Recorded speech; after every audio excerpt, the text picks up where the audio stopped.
7th graders. Like my hat. I look awesome today, don't I? Anyway, we are going to start the Civil War, and there's a couple things we have to do before we actually get into battles and do different things with talking about, damage and people dying and all sorts of horrible things like that. So we do have to talk about more or less how things are set up, who's got the strengths, what their weaknesses are, and we actually even have to talk about the two sides. So without further ado, we started to get into talking about Fort Sumter and how that started, and the election of 1860 helped cause us the American Civil War. We are going to get into the nation splitting in two. The North is called the Union. From here on out, we're not going to say the United States because technically we're two different areas, but one's going to be fighting for their freedom, one of them's fighting to preserve the United States. The Union is fighting to preserve the United States. The Confederacy is the South, the Southern states. So we're not going to say the North and South anymore. When we talk about it, we'll say the Union and Confederacy, and that's how you should know it. Okay? Reasons why the war was being fought. The Northerners were fighting to preserve the Union, fighting to preserve the United States, making sure that the United States stayed the United States. Slavery is not the main issue at the start of the war. You may say it is. It's like if there was a 1 and a 2 or a 1 and 1A or a 1A and 1B, slavery would be 1B. States' rights are the main issues, basically saying that the states had the right to choose and pick what laws they wanted to follow and what they wanted to do. Under the 10th Amendment to the Constitution, states do have some rights as long as they don't violate federal rights, and in this case, they think that they have the right to do whatever they want. The reason why we can say slavery is not the main issue because there are going to be 8 slave states at the start of the Confederacy. 4 of them are going to leave, 4 of them are going to stay in the United States. Virginia, North Carolina, Tennessee, and Arkansas are going to leave. Virginia is going to be one of the last states to leave, and that's going to be a big thorn in the side of the Union because Virginia is one of the most populated states. Virginia is one of the states that has all the a lot of the better military leaders, and we'll talk about that as we go on. The border states are fairly important. All right, Maryland, Missouri, Delaware, and Kentucky will stay in the North. It will stay with the Union, and the other ones these states have slaves. Maryland, Missouri, Delaware, and Kentucky have slaves. So when we talk about why they are still here, like we're saying that the United States or the Union didn't allow slaves, not exactly accurate, and it's not going to be true for a while. We don't want to give them up. We don't want to anger them. We don't want to outlaw slavery there. People think that slavery was outlawed throughout the United States. It was not yet.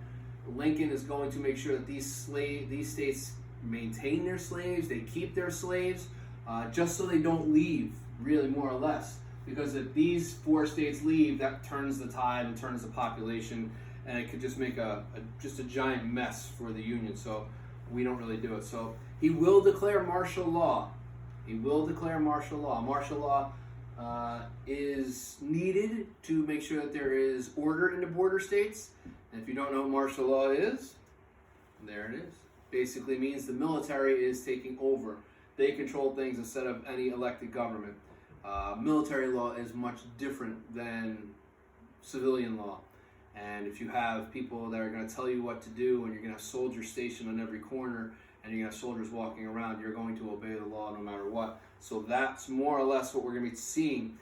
This is a very weird time in the United States. Not only on our continental United States, as you know now, are there going to be major battles and a lot of people being killed, but our Constitution is going to kind of be pushed aside in order to preserve the Constitution. Makes no sense, but that's what's going to happen.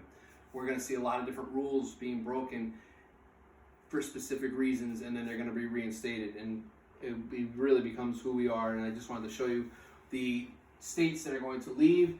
The gray states, these states right here, basically right in the middle of the country, are going to, at first, not really figure out which side they're going to be on, and it's going to be a battle as to who's going to be, which side they're going to go on. Are they going to go on the Confederate side, or are they going to go on the Union side?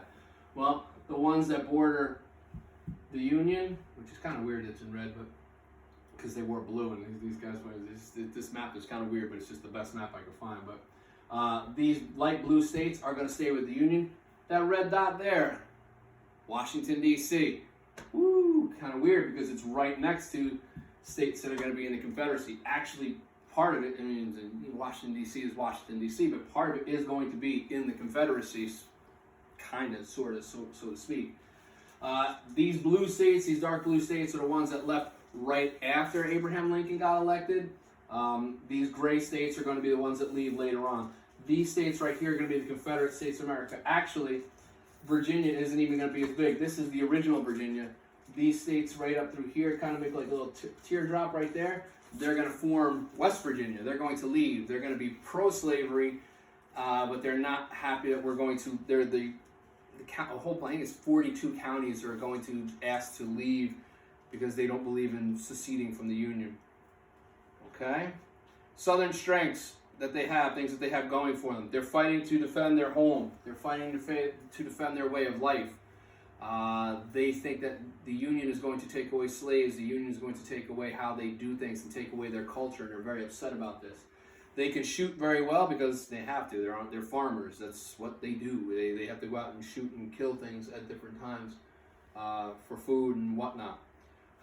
They ride horses very well because it's spread out. There aren't too many cities. There's a lot of spread out farmland, and they're very good on horseback.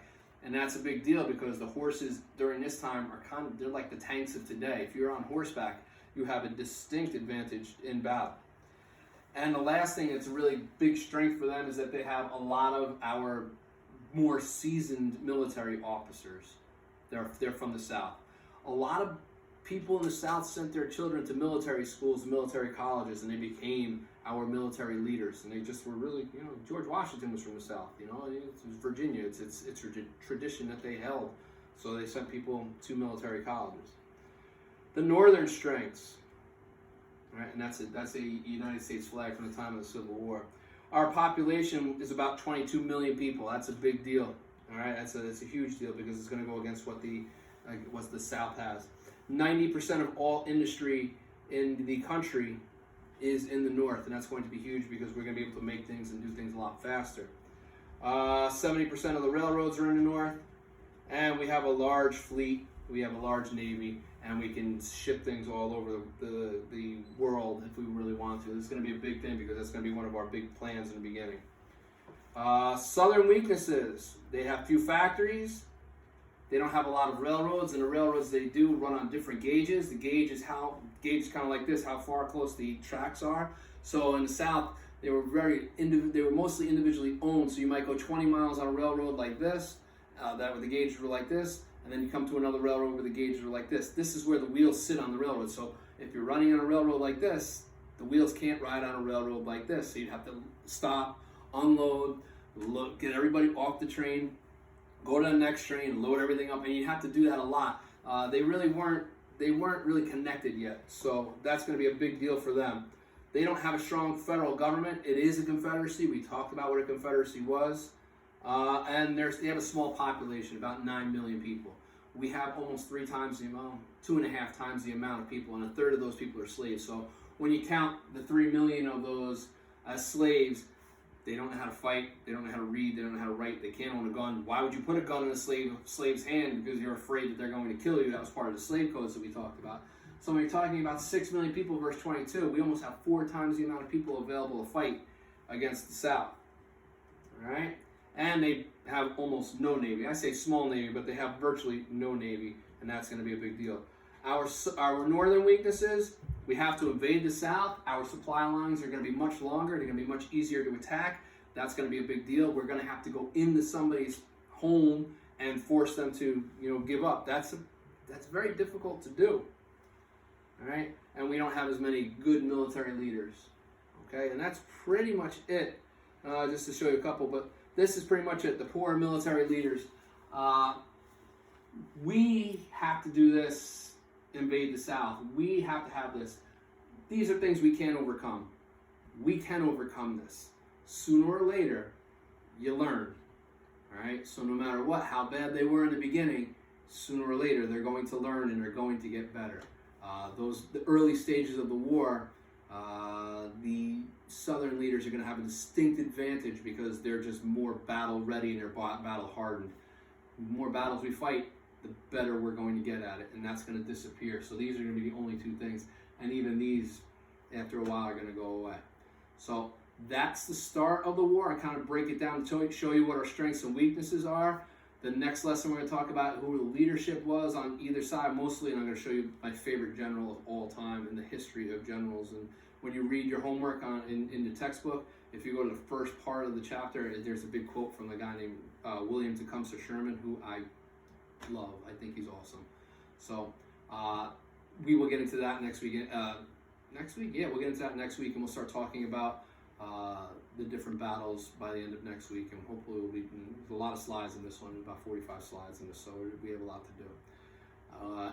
If you can't get onto your textbook, well, look at the assignment and then send me a message through the chat service, and then we'll see if it works, okay? Hopefully you're doing well. If you have any questions at all, don't hesitate to email me. You know my email, all right? Be safe, and I'll see you soon.